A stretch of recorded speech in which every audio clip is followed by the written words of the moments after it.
दोस्तों, रामायण में रावण के किरदार को तो लगभग सभी जानते हैं। जहाँ एक और उसे बहुत घमंडी और आसुरी प्रवृत्तियों का बताया गया, वहीं दूसरी तरफ महातेजस्वी, विद्वान और महाप्रतापी रूप भी देखने को मिलता है।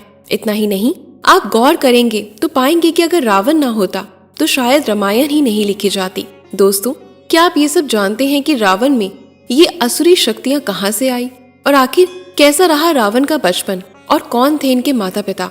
क्यों इन सब के बारे में अधिकतम जनमानस नहीं जानते, या फिर यूं कहें कि जिसे ज्यादा प्रसारित ही नहीं किया गया। आइए मिलकर जानते हैं रावण के जन्म के रहस्यों के बारे में। पौराणिक समय की बात है। सुकेश नाम का एक राक्षस था। उसके 3 पुत्र थे जिनके नाम माल्यवान, सोमाली और माली थे। तीनों ने मिलकर भगवान ब्रह्मा को प्रसन्न करने के लिए कठिन तपस्या करी। एक दिन ब्रह्मा जी इन तीनों भाइयों से खुश होकर प्रकट हुए और बोले, क्या इच्छा है तुम्हारी? इस पर तीनों भाइयों ने मिलकर 2 वर मांगे। पहला ये कि हम तीनों का प्रेम सदा यूं ही बना रहे, और दूसरा ये कि हमें कोई भी पराजित ना कर सके। ब्रह्मा जी तथास्तु बोलकर अंतर्ध्यान हो गए। ऐसा वरदान पाकर तीनों भाई निर्भय हो गए और इस वरदान का दुरुपयोग करने लगे। आए दिन ऋषि मुनियों को सताने लगे। एक बार तो इन्होंने विश्वकर्मा को बंदी बना लिया, जिन्हें निर्माण एवं सृजन का देवता माना जाता है। इन तीनों भाइयों ने इस पर दबाव डाला और कहा, हमारे लिए एक भव्य और दिव्य नगर का निर्माण करें। विश्वकर्मा डर गए और उन्होंने इन भाइयों को लंका का पता बता दिया।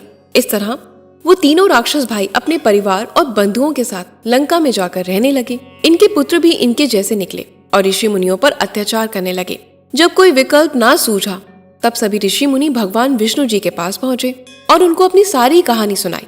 विष्णु जी ने कहा कि आप लोग चिंता मत करिए, मैं इन सब का नाश कर दूंगा। जब ये बात राक्षसों को पता चली तो वो बहुत क्रोधित हो गए। इन्होंने देवराज इंद्र पर आक्रमण कर दिया, लेकिन इस बीच विष्णु जी आ गए और सब राक्षसों का नाश कर दिया। भाइयों और उनके पुत्रों के साथ अपने सभी पुत्रों के मारे जाने की खबर मिली तो बहुत घबरा गए और अपने बचे हुए बंधु और परिवार के साथ लंका को त्याग कर पाताल लोक में छिप गए। वहां रहते हुए उन्होंने सोचा कि मुझे अब एक ऐसा उत्तराधिकारी चाहिए जिससे असुरों के गुणों के साथ देवता जैसे तेज भी विद्यमान हो। यानी वो अपने कुल के लिए एक असाधारण उत्तराधिकारी था। ये वही समय था जब ब्राह्मण के पौत्र और महर्षि पलसा के पुत्र विशर्वा के तप और तीज की चर्चा तीनों लोकों में हो रही थी। इनके इन्हीं गुणों के कारण महर्षि भारद्वाज ने अपनी पुत्री एल्विडा का विवाह इनसे किया। शिव पुराण के अनुसार सोमाली को जब विश्वरा के बारे में पता चला तो वो समझ गया कि ये कोई युग पुरुष ही है, तभी तो इनकी इतनी चर्चा है। इसलिए उसने पुत्री से, जो दिखने में बहुत खूबसूरत और मोहक थी, का विवाह ऋषि विश्वरा से कराने का मन बना लिया। सबसे बड़ी समस्या तो ये थी कि इतने बड़े महायोगी एक असुर की पुत्री से विवाह कैसे करेंगे। तब सोमाली ने केकई से कहा कि तुम महर्षि विष्णु के आश्रम में जाओ और उन्हें अपने सौंदर्य के प्रेम जाल में फंसाकर उनसे विवाह करो, जिससे जो भी संतान उत्पन्न होगी वह राक्षस जाति का गौरव तथा बल बढ़ाएगी। जब वो ऋषि विष्णु के आश्रम में पहुंची तो उस समय बहुत तेज आंधी तूफान चल रहा था। वास्तव में वे असुरी नक्षत्र था। ऋषि संध्या करके लौट रहे थे। तब उन्होंने देखा कि सामने एक दिव्य लड़की खड़ी है। देखते ही ऋषि विश्रो ने उसके मन को अच्छे से पढ़ लिया और उन्होंने पूछा, तुम कौन हो? तब उसने ऋषि को प्रणाम करते हुए अपना परिचय दिया और कहा, मैं आपके ज्ञान और तेज से जुड़ी बातें सुनकर यहाँ आई हूँ और मैं आपसे विवाह करना चाहती हूँ। ऋषि ने कहा कि तुम मेरे पास प्रस्ताव लेकर आई हो, इसलिए मैं तुम्हारे इस प्रस्ताव को ठुकराऊंगा तो नहीं। मैं तुमसे विवाह भी कर लूंगा, पर इसमें जो संतान उत्पन्न होगी उनमें राक्षसी गुण ही ज्यादा रहेंगे। ये सुनकर केकसी बोली, नहीं, ऐसा कैसे हो सकता है? आप इतने बड़े धर्मा, इतने तेजवान हैं, तो हमारी संतान इस तरह की क्यों होगी? आप इसका कुछ समाधान निकालिए। इसके बाद ऋषि बोले, ठीक है, हमारी अंतिम और सबसे छोटी संतान जो होगी उसमें देवताओं के गुण विद्यमान रहेंगे। इसके बाद उन्होंने केकसी से विवाह कर लिया और अपनी पहली पत्नी एल्विडा को छोड़कर केकसी के साथ रहने लगे। इन दोनों के मिलन से ही रावण का जन्म हुआ। रावण का जन्म एक अशुभ और अमंगलकारी समय में हुआ। वो पैदा होते ही बड़े के समान दिखने लगे। रावण का जन्म जैसे ही हुआ, वो दृश्य देख वहाँ मौजूद दासियां भाग खड़ी हुई, क्योंकि उन्होंने कभी ऐसे पुत्र का जन्म देखा ही नहीं था। रावण के अलावा 3 और संतानों का जन्म हुआ, जिसमें कुंभकर्ण, विभीषण और शूर्पणखा थे। कुंभकर्ण और शूर्पणखा में तो आसुरी गुण ज्यादा थे, मगर बट विभीषण में देवत्व ज्यादा थे। कैसा था रावण का बचपन?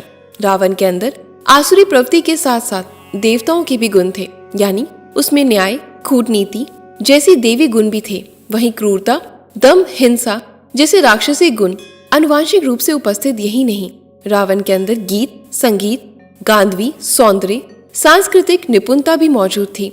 रावण ने बचपन में ही हर तरह की शिक्षा और विद्याएं हासिल कर ली थी। आपको जानकर आश्चर्य होगा कि बाल अवस्था में उन्होंने वेदों का भी अच्छा खासा ज्ञान प्राप्त कर लिया था। आयुर्वेद से लेकर ज्योतिष और तमाम प्रकार की तांत्रिक विद्याएं भी उन्होंने बहुत कम उम्र में ग्रहण कर ली थी। वे जानता था कि ब्रह्मा जी उसके परदाता हैं, इसलिए उसने उनकी घोर तपस्या की और कई वर्षों की तपस्या से प्रसन्न होने के बाद ब्रह्मा जी ने उसे वरदान मांगने को कहा। तब रावण ने अजर अमर होने का वरदान मांगा। ब्रह्मा जी ने कहा, ये नहीं दे सकता, लेकिन तुम्हें कई तरह की शक्तियां प्रदान कर सकता हूँ। तुम ज्ञानी हो, इसलिए समझने का प्रयास करो। इस पर रावण ने कहा, मुझे वानर और मनुष्य के अलावा इस धरती पर कोई न मार सके। ऐसा उसने इसलिए मांगा क्योंकि वो मनुष्य और वानर को अपने आगे बेहद ही तुच्छ समझता था और उसे अपनी शक्तियों पर हद से ज्यादा अभिमान था। ब्रह्मा जी ने उसे वरदान प्रदान कर दिया।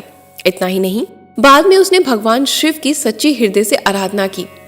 दोस्तों, रावण ने ही शिव तांडव स्तोत्र की रचना की थी।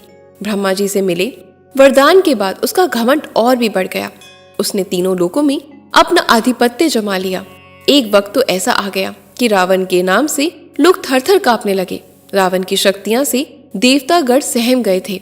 जब उन्हें कोई उपाय न सूझा तो वो विष्णु जी के पास गए और बोले, अगर रावण को नहीं रोका गया तो वो त्राहिमाम मचा देगा। विष्णु जी ने राम का अवतार लेकर उसका संहार किया। इस प्रकार इतना प्राकंड विद्वान और कई तरह की विद्याओं को जानने वाले रावण का अंत हो गया। असल में रावण का लालन पालन अपने नाना के घर हुआ था, इसलिए उसके अंदर आसुरी गुण सदैव ज्यादा हावी रहे। यही नहीं, उनका जन्म एक बड़े षड्यंत्र का हिस्सा था। तो दोस्तों, ये था रावण के जन्म का रहस्य। उम्मीद करती हूँ कि आपको हमारा आज का वीडियो बेहद पसंद आया होगा। बस ऐसे ही कुछ नया देखना चाहते हैं तो वीडियो को लाइक और शेयर जरूर करें। धन्यवाद।